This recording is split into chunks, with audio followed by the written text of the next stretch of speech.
Download.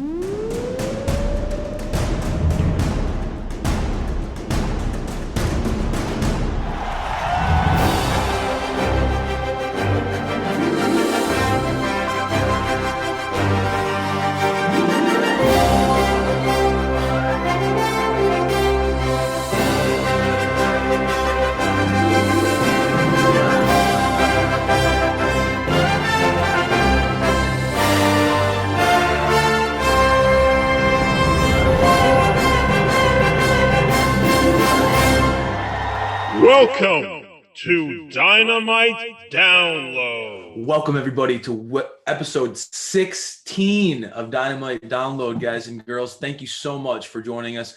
We are coming fresh off the heels of the first Dynamite of 2021, and man, was it incredible. SPD, how are you feeling after being live at the event last night? You got to be dying for this one. I think I lost my voice is hurting a little bit, and it was tough to sleep because I was riding the high of just being there for the first time with the crowd and seeing the AEW superstars live in person. It was an awesome time. It was an electric environment, and there was a home run show. I mean, what a way to kick off 2021. I mean, this card was stacked and full of surprises. It was a great experience, and I'll have a full separate video of what it was like to actually be there in terms of safety protocols and, the ticketing process and the social distancing stuff. So that will be posted very soon, if not already when you see this episode, but a full side episode about that experience. But it was awesome, outstanding experience. And thanks for so much for all you were doing to catch all that experience live.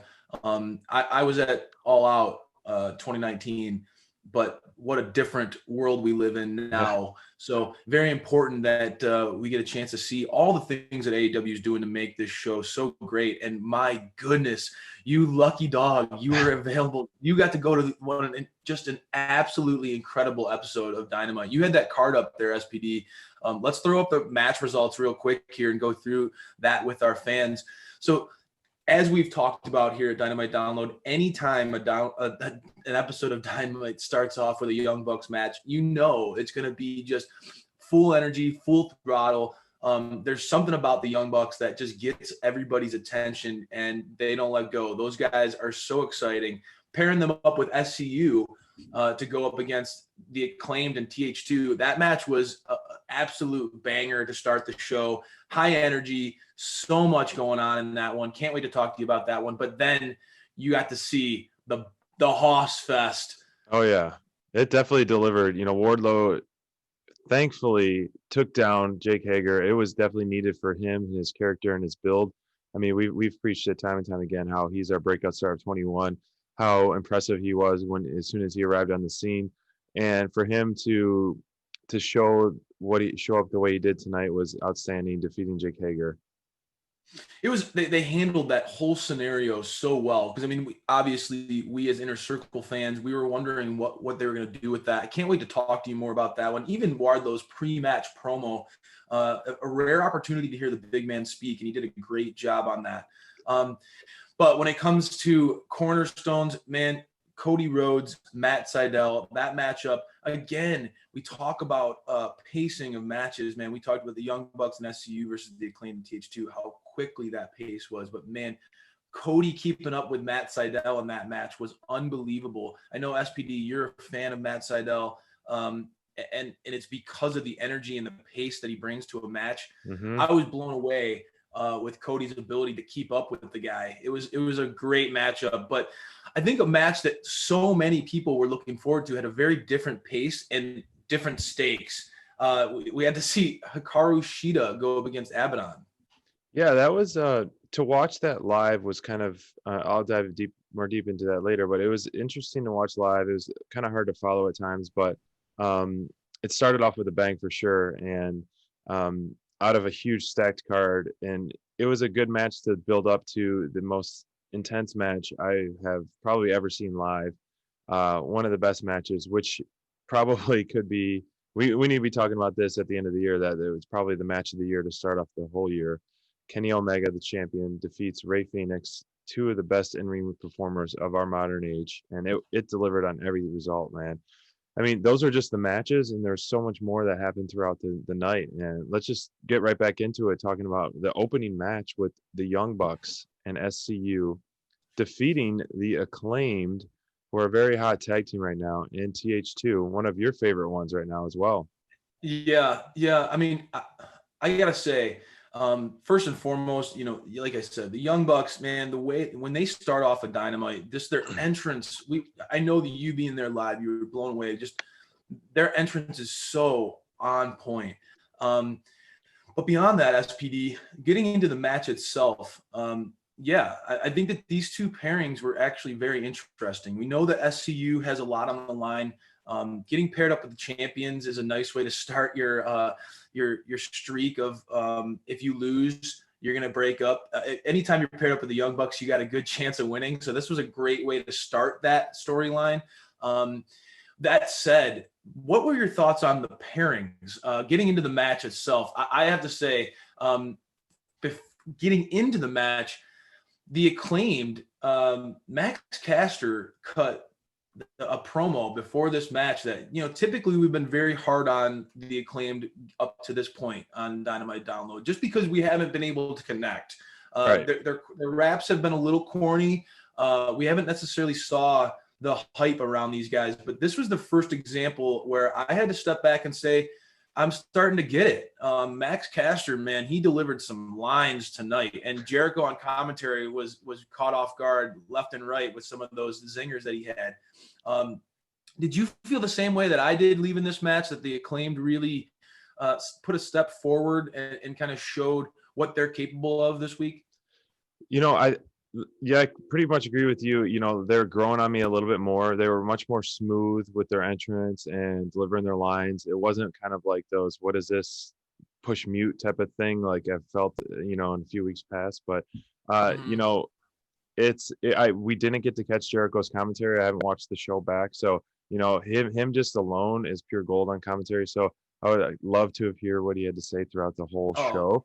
But to me, honestly, the crowd was so hot for SCU and the Young Bucks, and we kept chanting the SCU chant, and I was kind of surprised. It was a very hot crowd for SCU. The hot crowd started. The entrance was pretty cool.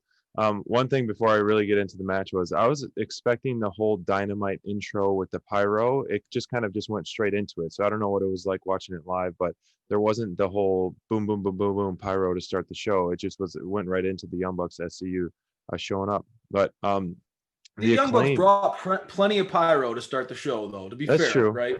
And Jericho, if you caught that on the Instagram live, Jericho's entrance was great. Finally got to sing along with Judas, which I've been dying to do for many, many, many months. Yeah. So that was a great experience on that. But anyways, as we get back into the match, I didn't feel like the Acclaimed and TH2 really got a chance to shine. We've seen TH2 really put on some outstanding performances, and to me, they were just like the background of this match. They really didn't get. I mean, yes, okay, Jack Evans had some great flips and some great spots, but Angelico, we didn't really see him do too much, in my opinion. Didn't. And that was kind of disappointing. The Acclaimed, we didn't see. I just didn't get much of that offense. When they had that tag match, they had a couple cool tandem moves, but it was definitely a super kick party nonstop. The Young Bucks were just super kicking everyone left and right. The combo moves that they're typically known for was outstanding. Matt Jackson had amazing combos going on, and I love the finisher. Piggybacking off of what you said there, SPD, I do understand where you're coming from. I think that this match, when you look at the big picture of the show now, we have the hindsight to see that. It's very obvious that this match was set up, one, to further showcase the Young Bucks and just how dynamic and excellent this team is, but two, to get SCU in the forefront again in the minds of the fans, right? Frankie Kazarian has cut some great promos over the last few weeks. You were even talking about how great he is at rapping. So Frankie's proven that he still has a lot to offer. And I think that tonight I was actually surprised most by Christopher Daniels and how much he had showed it he had in his tank. I think that there's no question that Kaz can go. Like his cardio, he can go like guys half his age. That guy is Yeah. absolutely still killing it in the ring. But there have been, you know, a lot of whispers about what Christopher Daniels can still offer. Obviously transitioning to more of a talent relations role in the back. Tonight, I was really, I mean, that finish to this match, that was one of the things I took away from this match. That finish where he did I know you're a fan, the best moonsault ever into an assisted spiked tombstone pile driver. I was just like I know that was one of those moves where you just, wow, what a tandem offense that was, right? I mean, that was just absolutely incredible. I agree. And I think that the finisher, the combo, the chemistry with SCU and Young Bucks, you know, it gives an elite for me out of the match. I would have liked to see more out of TH2 just to kind of give them some more credibility. I hate to say it, but I feel like after this match, we might not see too much of them moving forward in the next few months. I hope I'm wrong, but just the way they showed up and all that. I did see when we were walking around Daly's place, Jack Evans, he gave me a little wave. So I was thinking of you in that, but yeah, I love me elite. Some dirtbag Jack Evans. The match was an elite. It was high energy, great placing of the card. You know, on my pre-show on Instagram, I was talking about what would start the show. And, you know, when we were talking about Elite News, we were thinking Cody and Seidel, which would have been a great show opener, but it made sense that this wasn't. It delivered on the show opener for me. Yeah, I mean, I have to say, I love when the Young Bucks open an episode of Dynamite. They bring a certain level of energy to every appearance. Their entrance, their in-ring work, their tandem offense. I can't say enough good things about the Bucks. And this match to me, now that we know that SCU's challenging the Bucks for a championship match, that is going to, I mean, that's going to really put SCU on the spot, right? I mean, we're wondering what's going to happen with that tandem. Going against the Bucks is definitely going to challenge their teamwork. But I have to say, big picture, this match delivered an elite for me too, buddy. I have my most impressive, even though TH2, I do agree with you. I think that with the way the landscape of the tag division is starting to shape out heading into 2021, TH2 is one of those teams that you wonder where they're headed. And that's disappointing because I think they were starting to really hit their stride with this new veterans who have an edge on their shoulder type of persona that they were going for. I really liked that. And I think that both those guys have a lot of potential in the ring. I mean, Jack Evans hitting that 6'10" splash. That was impressive. And missing it and landing face first on the mat. Like, that had to hurt. So I like TH2. I like TH2. I like that dirtbag Jack Evans persona. I like kind of that, like, that kind of chippiness that he brings. But I think that overall they established a few teams here and that a few storylines moving forward. I think the Acclaimed put their best foot forward as far as on the mic goes. We've seen them in the ring. We can both agree that their tandem offense has hit at points. I mean, we've been impressed by what they can do inside the ring, but this was the first opportunity for me where I stepped back and I had one of those Dark Order moments. I'm wearing my Brody shirt. I had one of those Dark Order moments where I was like, Crayfish, remind yourself, don't rush to judgment, because I was very quick to say I'm done with the Acclaimed. I don't see the hype in them. But Max really got me with this pre-match promo. I thought he absolutely delivered. Was a big fan of it. And again, when I see the Young Bucks come out on top, I think that this is going to go places with their title reign going forwards. So I was a fan. I think that this matchup was, again, a good blend of styles, and it segued into things that have to come up later on in the show. I can't wait to talk to you about that ending of the show. That said, the thing that I was curious about coming into this week, we got to see Jon Moxley during the Brody Lee tribute, but we haven't really had a chance to see our former champion address all the things going on in his world inside of the AEW ring. I'm still curious as to who attacked Jon Moxley. Me too. We're starting to get an idea of who that might have been. But that's still a mystery. And I thought Moxley absolutely delivered tonight. What were your thoughts on that promo from our former champ, the unhinged violence of Jon Moxley? Yeah, it was a lot of questions that I was wondering too, and it was great to hear from him, and it was great to see him live. You know, he walked right out of the ring, really close to where we were sitting, so that was exciting. And him being gone, it didn't feel like it was a month already. You know, they talked about on Kenny's entrance 35 days, but he had a lot to say. I loved how he said this in New Japan as well as now, how he's the boogeyman, and you know, he called himself the boogeyman. I really like that.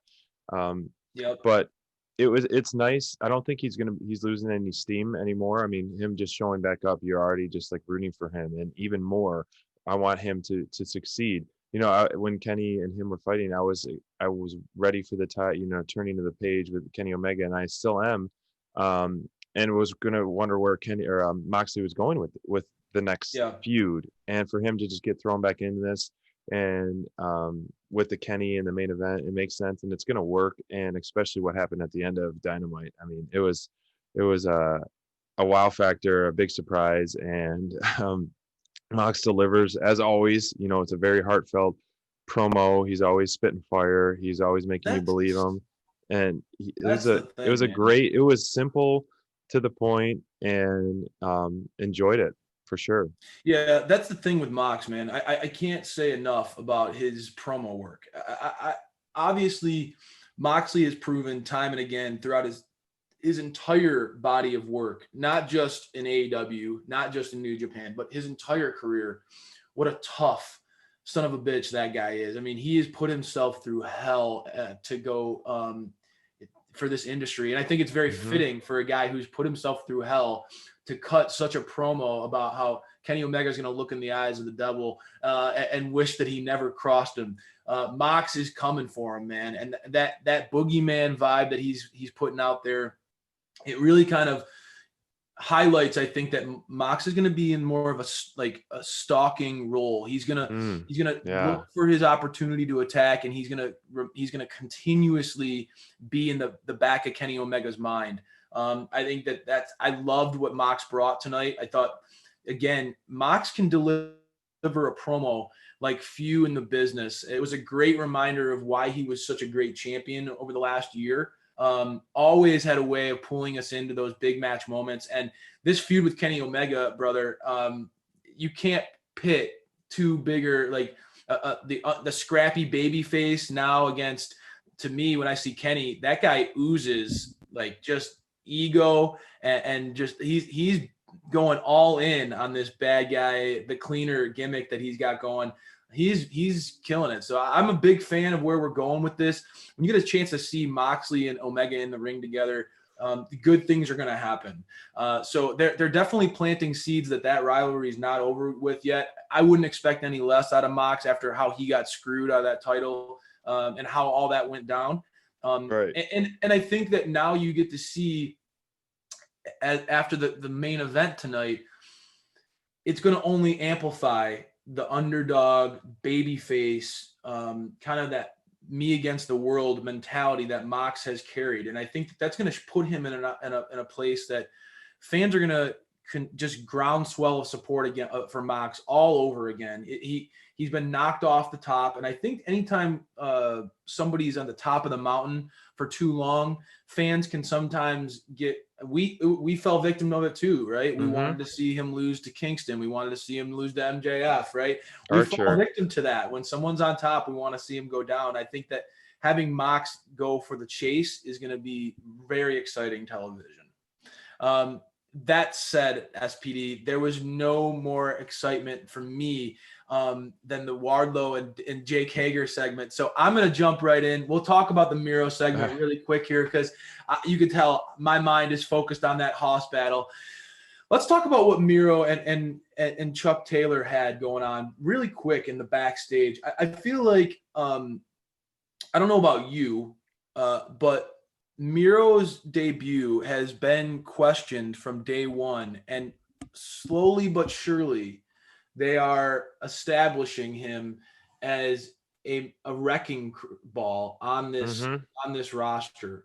His sarcasm in this promo and sort of his swagger that he's bringing really was, I felt like, a whole nother edge to Miro's character, and it's starting to feel believable, in that he's kind of like this laid back, joking kind of guy who has this intensity to him when it comes to in-ring action. You were live. What were you able to hear this promo? And if so, what were your takeaways from it? Yeah, they were showing all the promos except I know said something about Wardlow's promo, which we didn't hear live there. So I'm curious about what we'll talk about that next. I'll get but to it. Yep. This one we did watch live, and most of the other ones, I'm still just on the roller coaster of Miro, man. I'm not loving what they're doing with this best friends thing. I think a tag match with these 4 guys will be a great show or a great match. Now that you're adding Orange Cassidy since Trent's on the injured block, I'm ready for them to move on from this already, and it's not even peaked yet. And so the stuff that they're doing with the promos, I'm not completely sold with. I love Miro on the mic and I love Miro in the ring, and I think next week I'll be probably banging a different drum just because he'll perform so well. But it's still, I'm not sold with where they're going. So That's fair. I don't have much to say about it. Well, I'll jump in then, because I feel like I'm ahead of you on this one, brother. I feel like I'm in on it. I like you said, it's unfortunate that Trent is on the shelf for 4 to 5 months, and I thought Miro's mocking of the best friends about, oh, what a shame, man, that's a long time. It was one of those salt in the wound type of moments. You could tell that Chuck Taylor is ready for this feud to be over. This he's like, it did seem like that. He's just like, man, what do I have to do for these guys to stop harassing me and beating the shit out of us? So I think Chucky's ready to go one-on-one and bring all that anger. That match will surprisingly be, I know that you and I are big fans of Trent, of the best friends. Mm-hmm. I like that young boy wild card thrown to this. Miro throwing around an industry term like that was really cool, and JR made sure to explain it to the common fan. But basically, and Jericho did as well. But basically, what it means is, like, if Miro wins, Chuck's gonna have to be his bitch, right? He's got to have to carry his bags. He's gonna have to do as he says. Oh. So I think that this could lead to some really interesting television. I don't know who wins that match. If Chuck wins, then could it push a tag title or a tag team matchup between him and OC versus Miro and Kip Sabian? Right. I don't know, but there's a lot that can come out of this, and so I think that they're starting to weave some interesting storylines moving forward out of something that was really started with a video game. So if you look at where this feud started to where it's at now, I think it's come a long way. Quite honestly, I think Kip Sabian and Orange Cassidy could make some really great matchups together. I mean, that their body types they're very similar. Their in-ring styles, I have a feeling that Kip could really push Orange Cassidy on his high level, his high flying offense. So I think that there could be some good matchups going forward. I'm not going to judge this one. I think there's potential, but let's get right in to me. I know that your dream matchup of the night happened.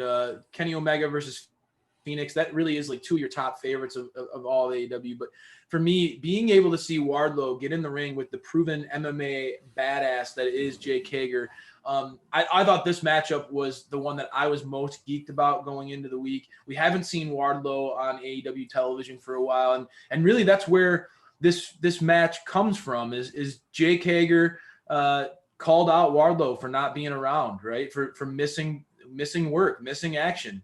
And we feel for Wardlow. You don't know what was going on in his family, and he's kept that close to the chest. But Wardlow cut a really intense pre-match promo that really highlighted, man, do not question my values. Do not question the man that I am. Wardlow was able to show Jake that he has priorities. Family. He has a family at home and a family at work, and don't ever question his commitment to either one. So it was one of those where it was like two guys who were in the same crew going head to head. I was wondering what was going to happen with the Inner Circle after this one. I have to give props. MJF, that promo that he gave to Jake Hager after the match, after Jake went down to Wardlow, showed some real leadership. So even though these two went at each other and SPD, man, did they go at each other. It looks like the inner circle is still going to stay intact after this one. I was wondering if that was going to happen or not. But what were your thoughts coming out of this one, given what a beating these two gave each other? Yeah, this was definitely very, very high on our list of matches we wanted to see, and we finally got to see it. And thank you for talking about that promo, because I haven't watched it back, and they didn't air it unless we missed something. It happened so quick. They didn't air it live at the show, but they did show the MJF one post show, and that was really, it was a great one for sure. But it was exactly what was needed, right? Being there, it was exactly what was exactly what was needed for Jake Hager. To keep his credibility, to keep him, kind of his head on his shoulders for the most part. But being there live, you don't realize how big Wardlow and how big Hager are. I mean, yes, I get to say, come across them today, and these two guys are huge. They're beasts in the ring. You look at Hager his is, yes, they are. I couldn't believe it. And so, I mean, finally, two badasses that were going toe to toe. It was an outstanding match. I think really it was probably the best we've seen Wardlow in the ring, and he delivered on every aspect for me. Some of the highlights were the triple suplex releases.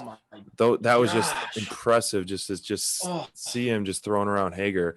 And halfway through the match, I was like, man, he's got to be getting tired, just constantly lifting that big body up over and over and over again.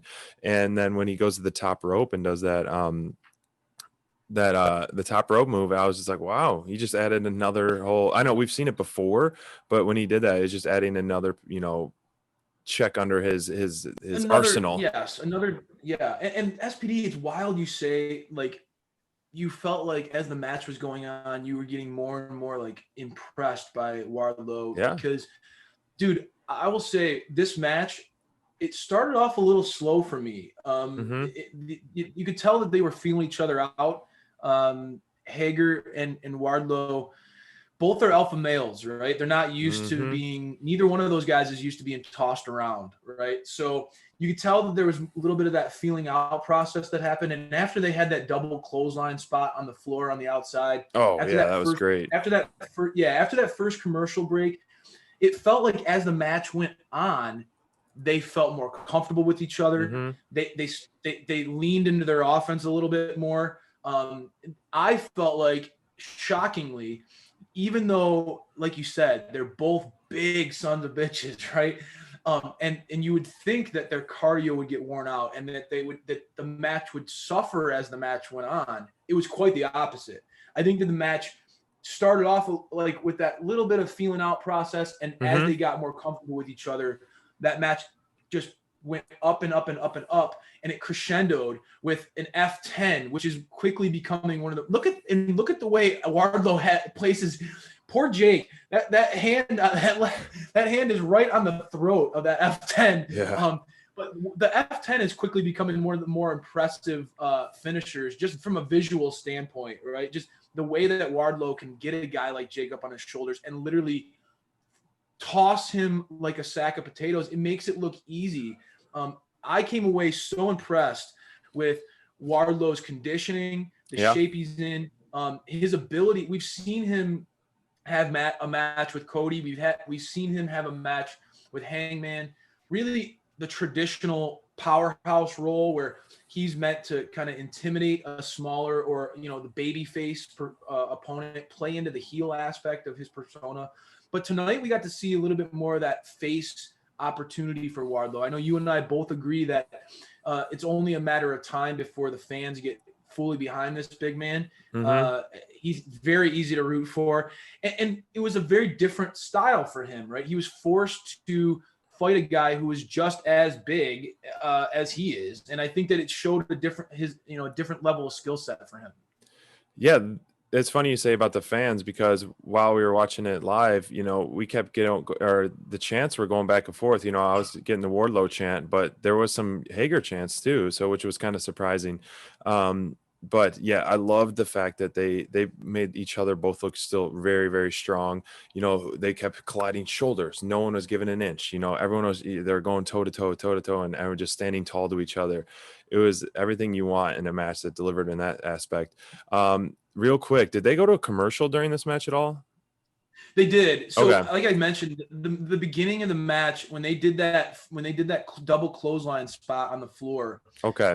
they cut to a commercial then, and I think that Gotcha. really, to me, like I said, after that commercial break, I feel like these two guys, they just took it to another level. I gotta say, SPD, no doubt an elite for me. Not only the match itself, but this is a great that image that you just showed there.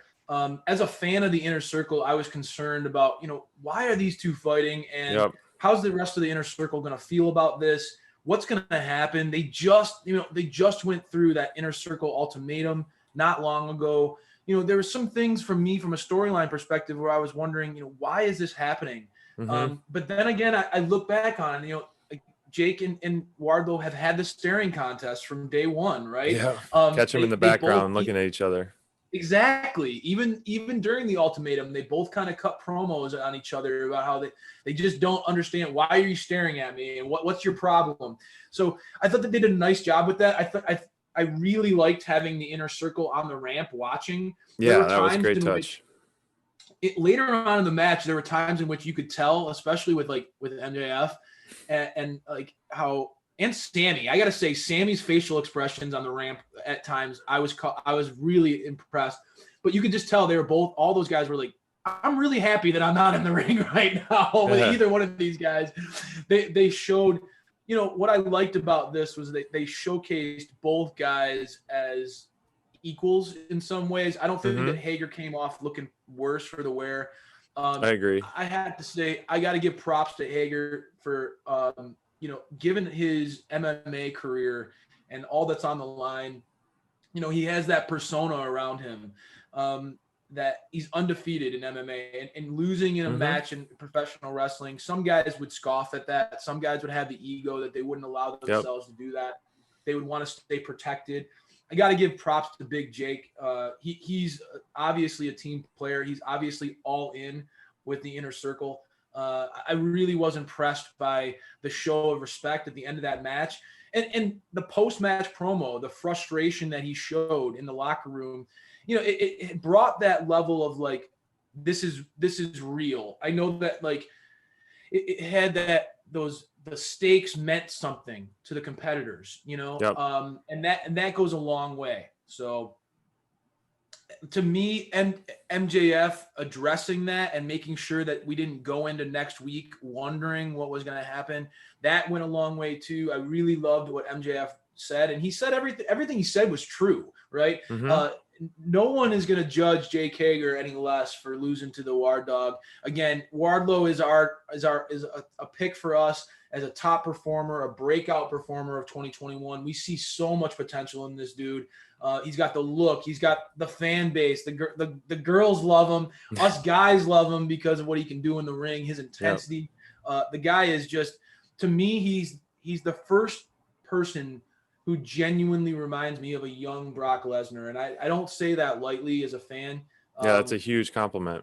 He just has it all. The guy's look, his athleticism, there are very few big men in this business who can toss a guy like Jake Hager around like he did and still perform a shooting star press, right? It's just not normal.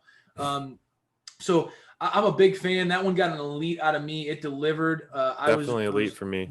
Very impressed by that showing. It did not disappoint. Let's get into the Hardy Boys and Private Party promo, because when we talk about segments that have not disappointed, Matt Hardy consistently finds a way to reinvent himself, to be entertaining. The guy is just gold, is he not? I mean, I can't get enough of the mind that this guy has for the business. It's so obvious. His creativity is unlimited, man. I completely agree. I mean, it's similar to like what Jericho has been doing, constantly Yes. reinventing himself, constantly having these different characters, constantly being, being good and being bad and being so good at being good and so good at being bad. And Matt Hardy Yeah. is just taking it to a whole nother level. He's had so many classic characters, and this one is really sticking out. I just love the truth is the The truth, and truth is being the truth. this cocky guy. And it's a great pairing with a young team like Private Party, because these guys are high energy. I'm sure he does see a lot of Hardy Boys in these, because in the ring they got some similar skill set. And so I think it was a great promo to kind of play off the BTE. Yes. They're planting those seeds there. I really enjoy the cross storylines with BTE and Dynamite and Dark. So really nice for that. So if you didn't see it on BTE, Hardy's trying to take 30% of each of these guys to help make them kings, Make them so kings. so this was good. It was a good segment. Happened to be, we're walking around the concourse, and then I came across this live. So I watched it from a distance. So it was cool to see that promo live from the distance. So it had its point on the card. It had its point on the show, and it was good. Yeah, I mean, for me, SPD, we'll transition out of this one in a second, but for me, just to highlight, I think you did it. You nailed it. We talk about it so often with Dynamite. This roster is so loaded, and it feels like there are characters who we want to see more out of. We want to see them get opportunities, and we wonder, like, man, there's only 2 hours of Dynamite every week. How do they do it? We're always blown away by how these guys this company gets so much in 2 hours. Well, they also do a great job of weaving in their other content, like you just talked about. This is a playoff of BTE. If you weren't watching BTE, some of this might not click with you like it should. Obviously, it could stand on its own, but it's a continuation of this megalomaniac persona that Hardy has pursued. And the promo that he cut on BTE with these guys, that segment that they had on BTE was phenomenal. It showed the Private Party's kind of their sense of humor. It shows why it's easy to root for these guys. Obviously, they're charismatic and they're high flying in the ring, but they're showing a level of comfort and sort of this sense of humor backstage that I'm really enjoying. So I like this pairing. I think that Matt Hardy, again, that trying to cut 30% off, not 15 and 15, 30 from each, is great stuff. It shows his creativity. The guy has got a mind for the business. And I think that AEW, again, has to get credit for the way it utilizes veterans. Jericho tonight on commentary was a good example, right? But this is an example with Hardy where you have a veteran mind who is clearly influencing young talent on your roster and making them better for it. This is not an example where you got an older guy coming in and stealing a spot from a younger guy. His presence on the show is to help make the younger talent better. Yep. And I really enjoy that AEW's perspective with that. Using Tully with FTR. You have so many examples. Vicky Guerrero with Nyla. So many examples of seasoned veterans being paired up with younger talent to help establish them, help guide them, give them advice. It's just a great setup that AEW has.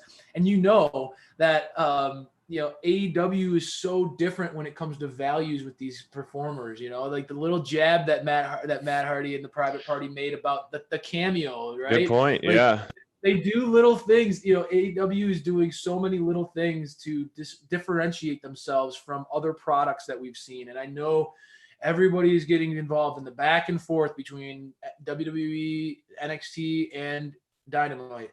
All I will say is that the values that AEW promotes, they're real, and you can tell they're actively trying to work to integrate that into their culture of their company.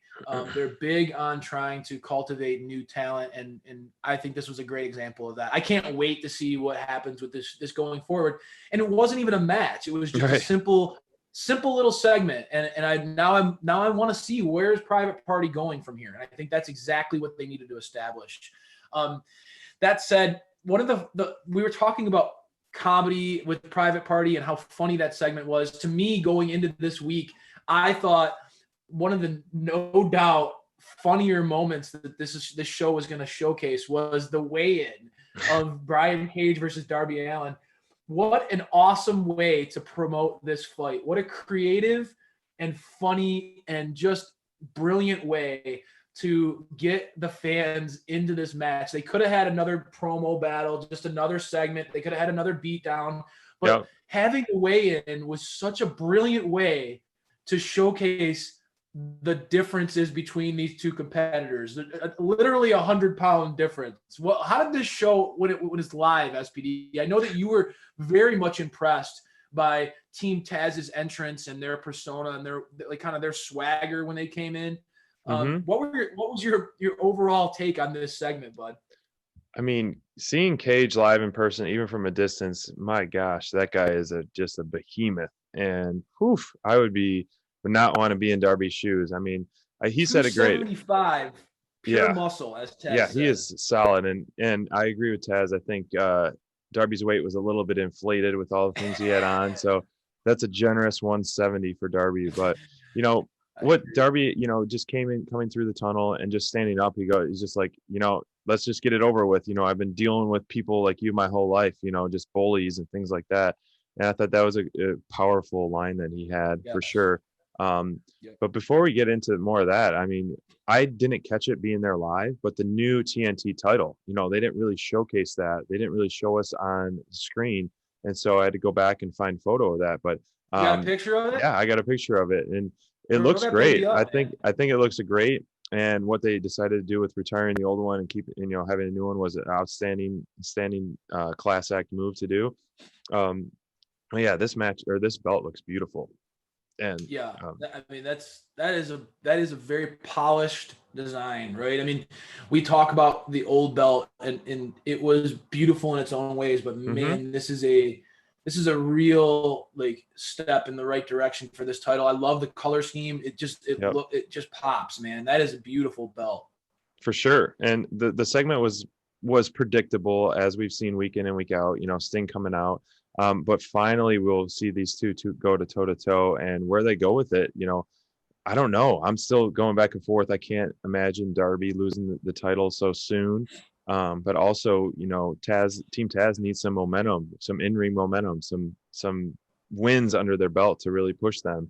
So I think Sting, and you got a battle of two champions, right? I know you and I have talked about the FTW title. I know Taz has really been putting an emphasis on that belt having a little bit more prestige or recognition by AEW, right? You got two champions going head to head here, man. I know.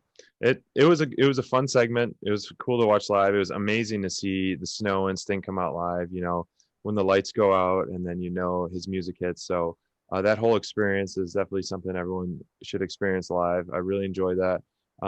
This was a good way to get these guys on the card, to build momentum, to build extra hype to the match, which it's going to be a great match. So it hit for me for sure. Oh man, I love it. I love this segment. I thought that, like you talked about, Darby, Darby's edge that he brought to this segment was much needed. For him to come in and basically, just like you said, I've been dealing with bullies like you guys my whole life, man. I think that there's so many people out there in the wrestling world who can, all of us can go through. We can rewind the clock to when we were younger, to when, man, you're dealing with bullies, people can be mean and nasty even now, dude. You don't even have to worry about when you're a kid. People can be bullies now, right? I mean, so for Darby to kind of emphasize that again, only underlines the scrappy babyface underdog persona that he carries with him. And it makes us want to root for him that much more. He's such an underdog in this matchup against Cage. The sheer size is unbelievable.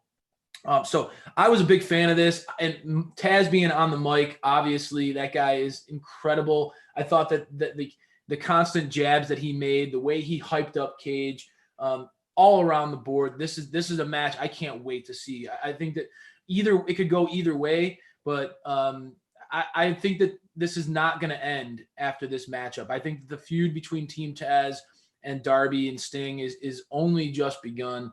Oh, for sure. I agree. I have a feeling that it's not just going to end with Cage and Darby. That said, this was a great pre-segment to kind of get us accustomed to seeing great entrances, buddy, because you just mentioned Cody and Sting's entrances. You just mentioned Sting's entrance is mind-blowing. But for me, Cody, big match Cody, that dude, his entrances are legitimately one of my favorite in wrestling. His theme song is awesome. There's just this feel around his entrances that just carries a weight, and it's just so fun to watch. And him coming out with Snoop Dogg was something else tonight. That was pretty cool. Yeah, it was definitely a great experience to see live. I mean, you could feel those flames throughout the whole arena being it live, but we do love his entrances, coming through the middle. It's him, man. I mean, he is a star. He is a show stealing person no matter where you put him on the card. But with the remix to his entrance with Snoop Dogg, I was wondering where they were going to play Snoop Dogg on this, and this worked perfect. It was really funny to me, during the match to see him take over like the Arn Anderson role, calling the shots. I thought that part was really funny, and for someone just as cool like as Snoop Dogg that can really just like handle himself to just sit there on the ramp the whole time and be doing, with the play cards and like getting that was really fully cool. fully committed. And then when Seidel jumped off the rope with that double knee right in front of Snoop, it almost hit Snoop. And it was like, oh my gosh. So that move to me by Seidel always is cringeworthy just because thinking of your knees. I was like, oh gosh. Yeah. I'm going to say, SPD, I was thinking about you during this match because I know this is one of those under the radar matches that really got you going. I know that Cody, you and I we could wax poetic about what a pro he is. Cody, one of the best things about Cody is he can go with anyone. And I thought this was such a great example, right? I feel like Cody is an underrated powerhouse. I mean, the dude's in great shape. The guy is physically impressive. But for him to be able to keep up from a cardio perspective, to keep up with a guy like Matt Seidel, who I know is one of your like kind of underdog favorites. For sure. You like Seidel. You like what he brings to every match that he's in. Just from talking to you over the last few months about this product, I think that you've been one of those guys who's been pushing. Matt Seidel needs to be appreciated a little bit more. What he does in the ring, man, he from the second the bell rings, that dude is just nonstop. He has one gear and it's full throttle. The guy does not know how to slow down. He keeps pushing the pace, and I love that about Seidel's offense. His stuff is so crisp. Like you see his kicks, and you just talked about his double knees. It's such a shame that his debut was based off of like that botch that all those months ago. But he's come so far since then, dude, because you look at his offense and how smooth and like just crisp and everything is. It just you can tell he's not thinking about what to do next. It's just this natural, like he just go. That was one of my biggest takeaways from this match was, man, seeing Cody be able to keep up with Seidel. I was impressed with Cody's, especially for being a soon-to-be dad. He's going to have no problem keeping up, running around with those kids because the guy had no issue keeping up with. Great picture, by the way, brother.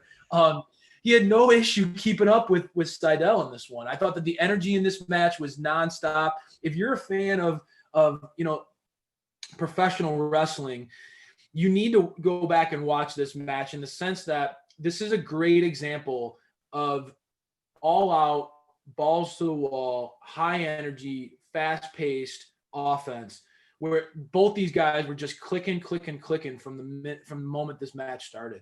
Yeah, it is very high-paced, very fast-paced, or high energy. It was, you said it great, keeping up with Seidel, and he definitely is one of the underrated performers on the roster. And there are so many of these stars that don't get the chance to really showcase in a Dynamite TV match, and so this was a great match for me. It was an elite match for me for sure. Everything about it, from the beginning, the entrances to the high flying spots, to the moves outside the ring, and then to what happened after the ring. Typically when you have a special guest, some kind of cheesy stuff happen, but this was great. Snoop Dogg uh, going off the top rope was quite the scene to see live, and you can see his Yeah. little skinny legs shaking on the top rope from where we were going. So I was like, oh my gosh, is this really happening? Is this really happening? And it wasn't the most graceful frog splash, but I give him props, man, because I mean, I have never been on a top rope, and I'm sure, and he's practiced it maybe a few times, but that had to be a scary moment, and with especially when it starts moving. So props to him for I that, feel like, and that was a yeah, I great mean, I feel finish. like Snoop kind of like, dude, I feel like they undersold Snoop's ability. Like I feel like he could have jumped another couple feet, like across, like uh Serpentico and Luther were set up so close to the turnbuckle there that it kind of made it so that Snoop had to just jump straight up and fall down. And for a guy Right. his size, it was hard. That was hard to do. I think he could have, like, it kind of showed, man, Snoop could jump a little further than we anticipated. Mm-hmm. I was impressed. I thought Jericho was hilarious. He said, like, Snoop looks like a 9-foot tall piece of spaghetti. Jericho's hilarious. Yeah, I miss all that being live. Yeah, you got to go back and watch because Jericho's commentary is hilarious. But this was really an example where I feel like, yeah, they did a celebrity guest spot that worked. I was concerned on how they were going to integrate Snoop Dogg into the show, but it's a natural pairing with Cody, given that they're both on the big show together on TNT. It just makes a lot of sense that they were in that together. And again, for me, elite or delete on this one. I'm going to give it an elite because the match pace was so good. These guys pushed each other to the limit. It was another example, another showcase for what Cody can do as far as a workhorse role. I think anytime he's in the ring with someone, this is another thing I want to give Cody props for. I don't want to just continue to wax poetic about Cody, but Matt Sydal leaves this match looking better than when he came in. And I think that that's a pattern when you see Cody in the ring with people across the board with his TNT Open Challenge. He has made people look so good in the ring with him, and I think that shows his commitment to the business on a bigger level. Cody's untouchable, right? So I thought that this was a great showcase for that. The post-match antics were fun, kept things light a little bit, and they fed Serpentico and Luther to Snoop, which, for us as fans, you're not going to have a lot of people in an uproar about seeing that happen the way it did. It's not like Snoop Dogg hit a super kick on FTR, right? They're not doing something like that. So well, it made sense because of what happened during the match too. It all tied it in when Cody swang and hit Serpentico. So it wasn't just this random interference. So you really tied the story in completely for that. And speaking of stories, it was great. I loved watching the Road 2 to really give a background to this match. Like, why is this match happening? They did a great job of interviewing Sydal and Cody, if you haven't seen the Road 2, of really giving this match some justice. And so it was a great storytelling, and I would love to see Sydal and Cody paired up together against some people. So I think that would be an interesting, fun tag team. Absolutely. I think that, you got to put Sydal in the card somewhere. Yep. The guy is earning his spot. You got to give him props. So that would be a natural fit. That for me, one of the moments of the night was seeing FTR interacting with the Jungle Boy, Marco Stunt, and Luchasaurus. As an FTR fanboy, I literally, this was one of the moments of the night where I was cracking up. They worked Marco Stunt into a shoot, brother. They got him off his game. They got in his head. This is such an example of FTR. These guys, they're so smart. They're hilarious. They got into Marco's head, and what they did was they found a way to get Luchasaurus, the intimidating badass that he is, out of the match. It was just a brilliant play by these guys, and an example of why they continue to stay near the top of the mountain. They're just brilliant in ring and out of the ring. They always have a way of manipulating their opponents, manipulating the rules, finding a way to get that leg up, that advantage. They're just so smart in how they run themselves in the business. And I have to say, it was a good promo. I thought Marco Marco showed that little fire and that little, it showed some fire, showed an edge to him, showed that spark. So, you're going to root for that spunky kind of underdog who is really going up against the best tag team in the world. He and Jungle Boy against FTR is going to be a very interesting matchup. I'm going to be intrigued to see how that plays out. As an FTR fan, I'm praying that they don't have to take an L to Marco, but they might. It might be one of those things that continues the story. But man, I thought that these guys did such a good job playing. We talked about bullies in the Darby segment. These guys played the bully role to a T. They all they needed to do was pour a thing of milk on Marco's head to complete it. It was just one of those examples where they completely nailed it. They showcased again why FTR is so easy to root for. These guys are funny. They're pros. They're seasoned vets. They know how to get under people's skin. They're always scheming, always thinking.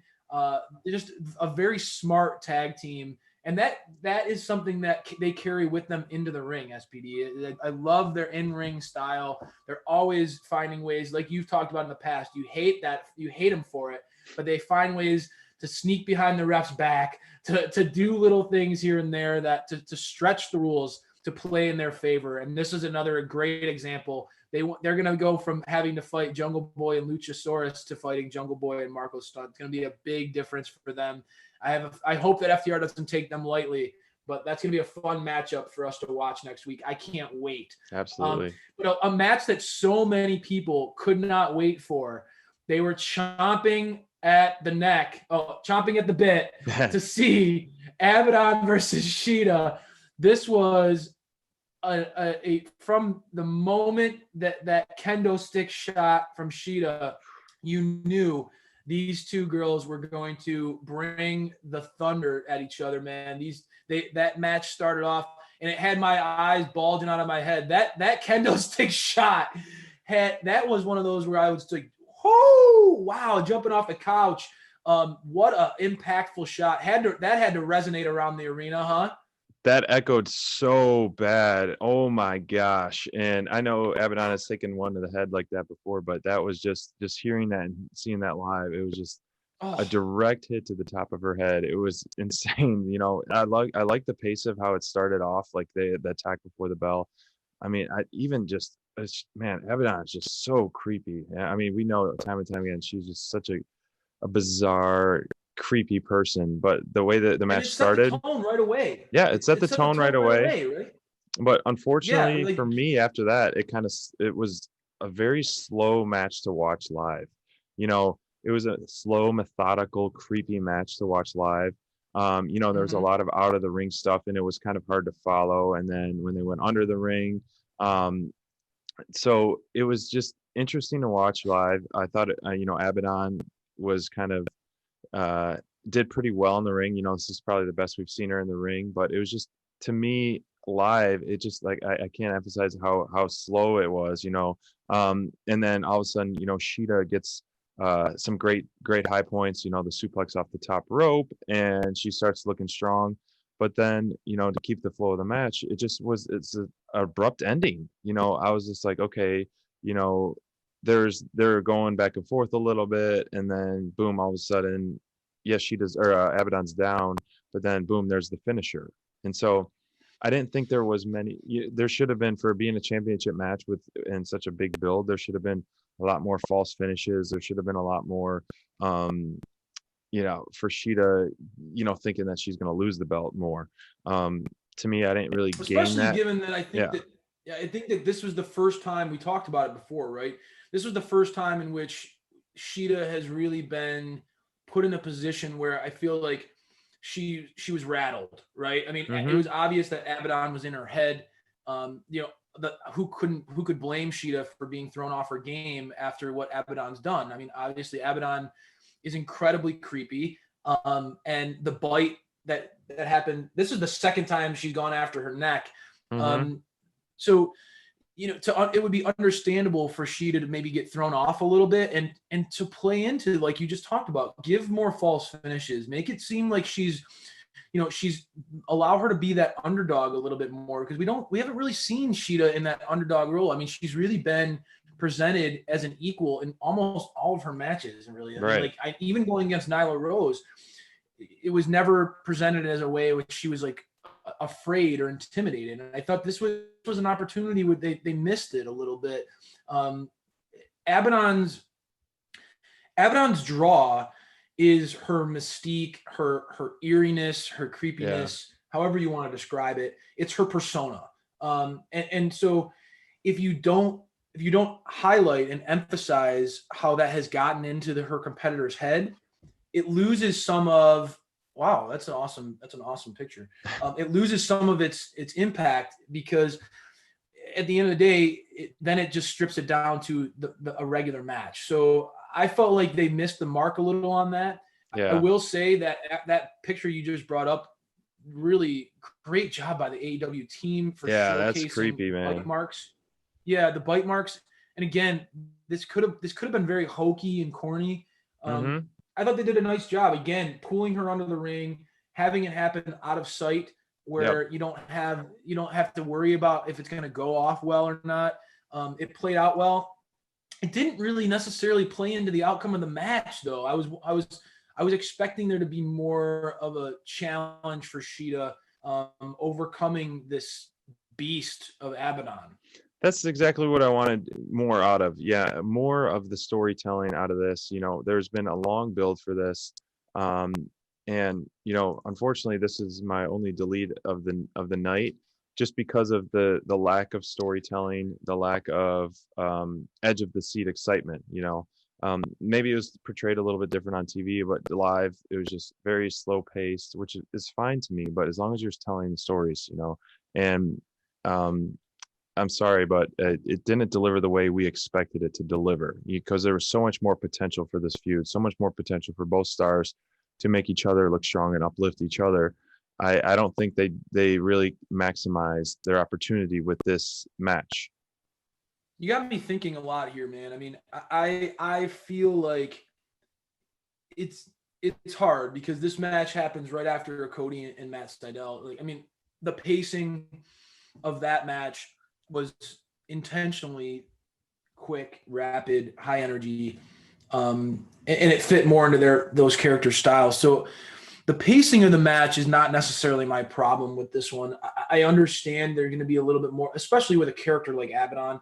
She is going to be more methodical. She's going to be a little bit. That's part of her mystique, and her aura is no different than the Undertaker or Kane, right? It's just like you have those characters that Jason Voorhees, that where it's just like he's scarier because he's slow but always keeps coming back. Right. And I felt like, I was expecting this one to be a little bit more slow paced. So that wasn't what I struggled with. I think for me, I struggled with Avadon. Avadon had spent so much time over, like you talked about. This was AEW put a lot of investment into this feud, and I don't think that they played off of the fear or the intimidation factor that Avadon has worked so hard to build. You could have, other than the bite spot, you could have subbed Avadon out for really any competitor, and you wouldn't have really noticed a difference when it comes to the storytelling of this match. Yeah, so that's a good point. I struggled with that, and I was expecting there to be more. That said, I'm curious to where this is going to go. I'm going to give this a soft elite from me, only because, quite honestly, I didn't want or expect to see Avadon dethrone Sheeda. Right. I know that there was a groundswell of support online for Avadon, and I think that she has potential. She has. There's something about Avadon that's unique. For sure. I think that she needs a little bit more work when it comes to her.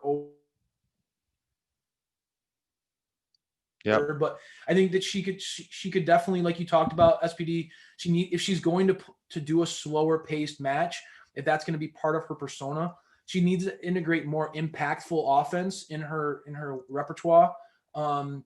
but I'm gonna give it a soft elite because I want to see Sheeda as the champion going up against Britt Baker or Thunder Rosa.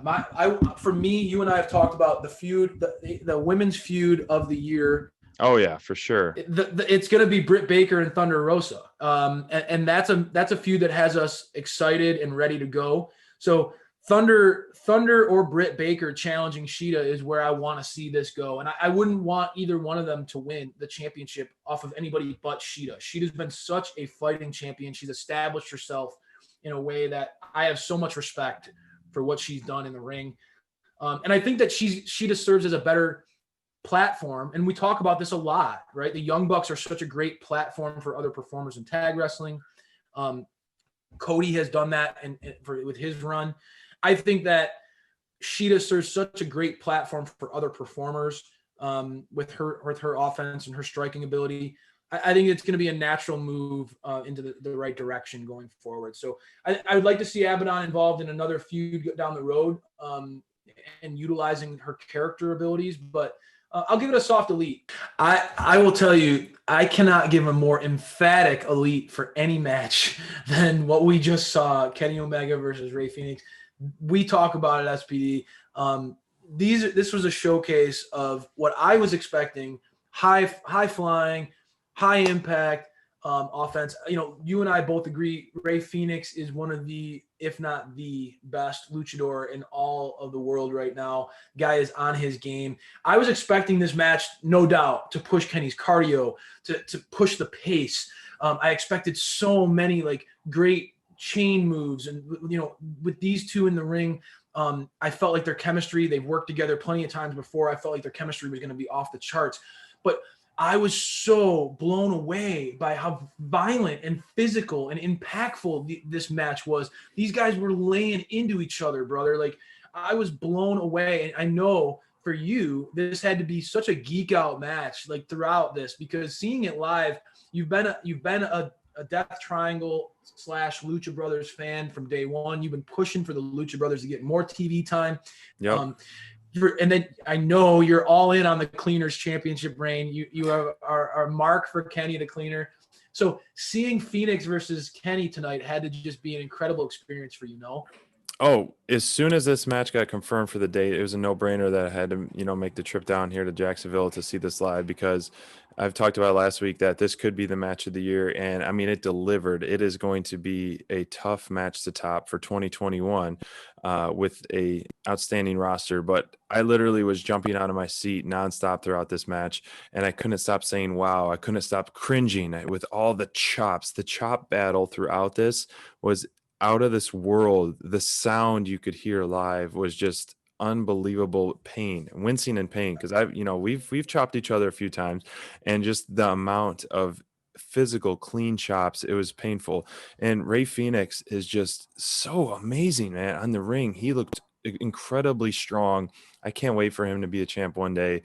And it just, the innovative moves, the flipping, and it left me speechless. I just couldn't stop. I kept trying to start the "This is awesome" chant, because it was the whole time, this was awesome. And the amount of times that Kenny dropped Phoenix on his head too, he would just bounce on his head and springboard up. I'm like, how can you get constantly dropped on your head like that and just keep going? It's just, true professionals, true comfort level with each other in the ring. And, some other, Kenny's knee strikes too. So Phoenix took a beating, Kenny took a beating. These guys delivered a home run, a grand slam, out of the park segment in the ring. All elite for sure in the ring performance. I couldn't say enough great things about this match. I want to rewatch it. I want to see it again. They delivered and then some to me. I mean, with the match, did you expect it to be this good and this brutal? Well, I mean, it's hard for me to keep silent. I had to give you a showcase there, SPD, because I know this was such an exciting match for you, and to see it live, I'm just happy for you, brother, because this delivered. When you have high expectations for a match and then it leaves you speechless. It really did. How much better how much better it was than you even hoped it could have been. this was awesome. I mean, this was awesome, brother. I mean, I will say I was blown away. Phoenix and Kenny, those chops they were giving to each other. I felt like I was watching Penta. Felt like I was watching Penta in this match. Phoenix did his big brother Penta proud, man. Those chops that he was giving Kenny's chest were brutal. Brutal. My gosh. And he would give it on the front hand on so many of those chops, man. You could see and Phoenix, you could see his chest was turning red. I mean, it was unbelievable what a matchup this was. I was blown away by, again, I was expecting this match to be fast paced. I was expecting this match to again have a lot of chemistry between the two and to have that fluidity between the two in their offense. You know, Kenny, anytime you watch Kenny, you know that he prides himself on pushing the pace. So you knew this was going to be intense, but this was so physical. I mean, Kenny doing the back body drop to Phoenix on his spine onto the guardrail was painful to watch. There were so many moments in this match where you said it best. I literally was like, oh my God. Oh my God. Like there were so many moments where natural reaction was just, I had no other way to describe what I was seeing. I was blown away by what these two put on in this match tonight. Incredibly physical. That in and of itself, the physicality was the most impressive because I did not see that coming. They constantly, those two guys show me something new every time they're in the ring. And I think the standout move that I saw was with Ray Phoenix was like the springboard stunner move. We call it like the super stunner off the ropes or something. I don't even know what you would call that. Where he comes from the outside, springboards in and stunnered Kenny. It was just, you miss so much because it was so high paced and so it's one of those amazing. matches, dude. You got to go back. I mean, next day you got to go back and watch because it was just nonstop. There was so much that happened.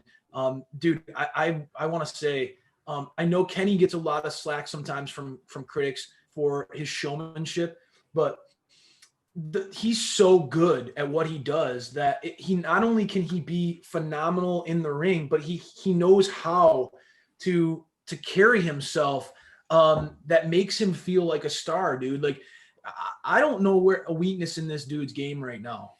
Kenny is operating, and it's fitting that he's the champion. I think this is going to be a really long, dominant title reign by Kenny, especially with the help that he's just got in his back toe. Yeah. But dude, he is carrying himself at a whole nother level. I'm really impressed by what happened here tonight. I can't say enough. And we talk about moves that blew us away. Man, the V trigger is one of those moves that whenever you watch it, you're always like, damn, that his knee strikes are on point. But that one where he literally bent Ray Phoenix. Phoenix was on his knees and he hit that V trigger, and Phoenix literally just bent over backwards on himself.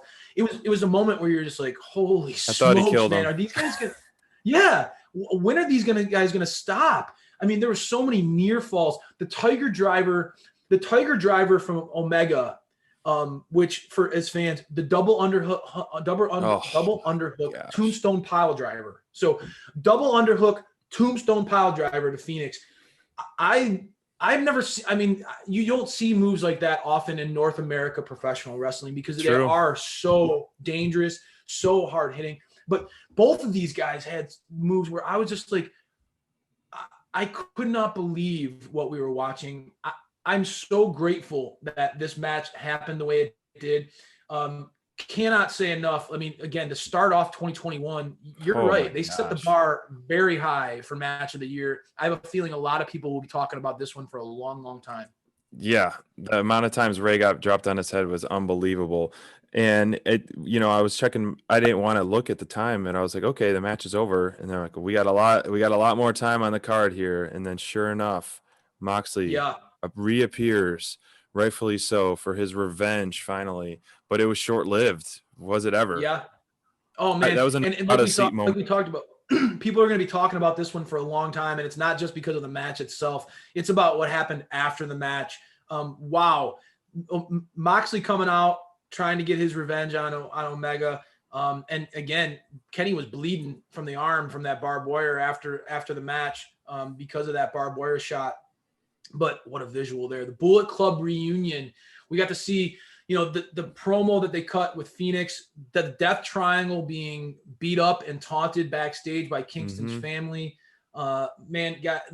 This is one of those examples of AEW, and I say this over and over and over again. I love how they intertwine their characters. These characters are all interwoven and building this bigger story. I mean, now you see the Death Triangle and Kingston's family feud being pulled into Kenny Omega and the Good Brothers, and now the Bullet Club. Are they going to be the first natural rivals with Moxley to take on this new faction? I mean, right. There's so many implications for what's going to happen for so many characters on this show. The trickle-down effect of what we saw in this main event with the reunion of the Bullet Club, it's our jaws were on the floor from the match itself. We didn't have a chance to lift it up off the floor until long after Dynamite was off the air, because this was one of those moments that people are going to be buzzing about, the Bullet Club reunion. And I think obviously the Good Brothers made an impact. I want to get your take on that reunion post-match, all that happened. What was it like being in the arena? I was just like this the whole time. I was like, as soon as the Good Brothers showed up, I was just I guess I expected it a week or two ago, but I did not expect it tonight. And it was just kind of speechless. It was very hard. It was, to me, it was kind of drawn out a little bit too long. If I have to be a little bit critical, I was a little bit drawn out, but then all of a sudden it helped out when you see some of the AEW roster, both the heel side and the babyface side, coming in to try to, protect the brand. And the biggest swerve of them all was the Young Bucks, man. I was very surprised by that. As soon as he kicked Griff Garrison, had super kicked him, I was like, uh-oh, was that a mistake? And then sure enough, we had, it was interesting because you had them before taking the tag titles, essentially looking at a heel, coming out of the heel tunnel. And then they win the tag titles just recently, and then you boom back to babyface, pairing up with SCU and babyface this, and then all of a sudden another a double turn, back to the Bullet Club. So where they're going with, I mean, this whole alliance is going to be outstanding, but it's just strange how quickly they're going back and forth. It seems like they're very divided. You got to be careful. You don't want them to turn into the Big Show where they're flipping back and forth between good and bad every day. But I can say, me trying to use this, looking into things, man, one of the things I was interested about the Young Bucks title run was how they're, all these matchups against young, unproven teams. And we were, as fans, were saying, wow, this is awesome. We love seeing this new young talent. But if you're a member of the roster, you can also be a critic if you're being harsh on the Young Bucks and saying, well, you're dodging all the established dominant teams in the company and you're facing teams that are rookies, basically. What I mean? So that can play into the heel role persona a little bit. I mean, it's one thing to say, yeah, we're going to give a team like Top Flight a chance or an opportunity. But when you do that, it could also be looked at as, man, these guys are taking on these young, unproven, these kids that don't have the experience and don't have the bodies of men to win the titles. And it could play into that heel role a little bit. We loved that babyface run that they had, but if you want to do, revisionist history, you can look back on that title run and say, man, they sure have found a way to dodge, Butcher and the Blade and Proud and Powerful and all these established crews on the roster. Maybe that was the part of their master plan. Maybe we'll find out one day. But I will say that ending, to me, the pacing of it was awesome. I felt like SPD, the way that they slow played the Young Bucks coming out and making the save, the Varsity Blondes trying to come to the defense. It really is, again, showcasing how this is going to have a ripple down effect throughout the roster. You have a massive group like this, a moment in wrestling where this happens, where the Bullet Club forms in the U.S. Wow.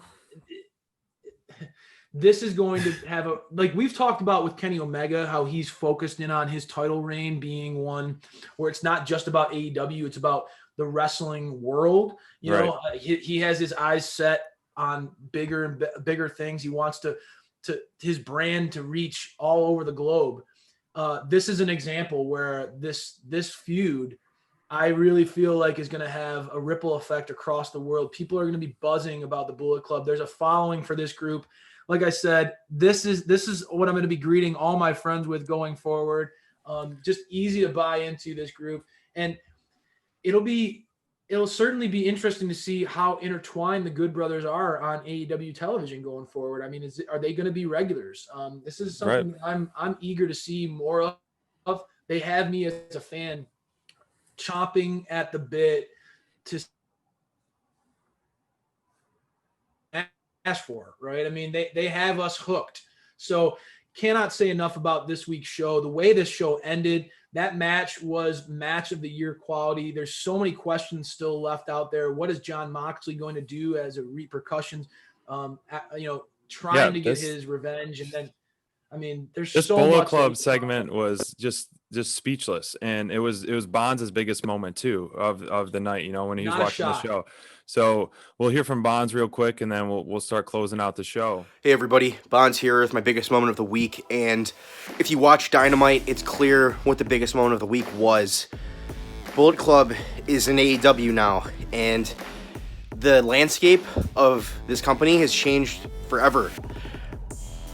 I can't believe what we saw at the end of the show, especially what we saw with the Young Bucks. I expected, once I saw Gallows and Anderson, I was like, oh man, Bullet Club is in AEW and this is a big deal. But when we saw Matt and Nick Jackson go up there and do their thing, oh man, I cannot believe it. And this is going to change how people perceive them as well. I mean, they've been the goodest of good guys recently in AEW, and right now it doesn't seem like that's going to be the case if they're teaming up with Kenny, they're teaming up with Gallows and Anderson and Don Callis. This is very, very big news, and I want to hear your guys' thoughts on it. Man, I can't believe it. What a crazy end to an amazing show, and a great match with Kenny as well. I mean, that could have been the moment of the night as well, but what happened at the end, guys? Wow. Just wow. You know, Bonds, you know, piggybacked on pretty much what we said. We all agree how powerful this Bullet Club segment. And, you know, before we talk about next week, you know, this main event featured both of our top performers. Yeah. You know, do we even need to say more? You know, I was going back and forth. You know, to me, Wardlow had a standout night. You know, it really showcased him. He was, I would say, runner up for my top performer. But Rey Fenix really proved to me how amazing he really is. I mean, he didn't need to, but he really stole the show with some of his move sets and the way he was selling. And you can agree with, you know, both these guys are worthy of top performer by far, hands down. I agree with you, SPD. I think, you know, Phoenix is one of those where, you know, obviously he's been in tandem often. He's been in a tag team for the majority of his run here in AEW. And to see him in the ring with Kenny Omega and being able to go toe-to-toe with the best in the world. Yep. He held his own and then some. This was a match that was jaw-dropping. Was it ever? Absolutely incredible, and I think that was a great pick by Phoenix. The main reason why, I mean, Phoenix was my second pick. I thought this main event was everything it needed to be and then some. The main reason why I'm picking Kenny as my performer of the night is mostly because of the ramifications that happened after the match. Right. Kenny not only defended his championship belt in an absolutely incredible match, but then he's part of a post-match beatdown of the former champion, post-match celebration and reunion of the Bullet Club. Kenny is got the wrestling world buzzing, man. Whether his stuff with Impact and now with the Bullet Club reunion, he has the wrestling world by the balls, brother. It's all in his hands, man. He knows we are truly seeing something special with Kenny. And so he had to be my top performer this week. I can't wait to see what's going to happen next week, though. I mean, we saw in that main event the Death Triangle getting beaten up and mocked backstage. They could not make the save for Phoenix. And we get to see my man, Pac, get his hands on Eddie Kingston. Now that is going to be, to me, I know that you were geeking out about Phoenix versus Kenny Omega this week. Pac versus Kingston is going to be one of those matches where your boy Crayfish is going to be delivering some massive takes next week. I cannot wait for that one. And that feels like a pay-per-view matchup. This feud has been so hot and so intense. Kingston's finally going to get in the ring with Pac, and Pac's finally going to get his hands on the guy. That match feels like it has so much momentum behind it. I cannot wait for it. And we talked about it so much. AEW gives us so many great matches on free TV.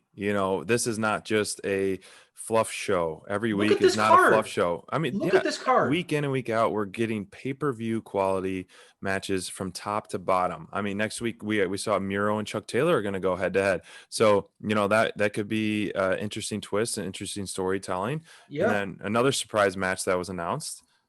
I think the Serena Deeb versus Tay Conti matchup is going to be an awesome one. Tay cut a promo at this week's Dynamite that I was impressed.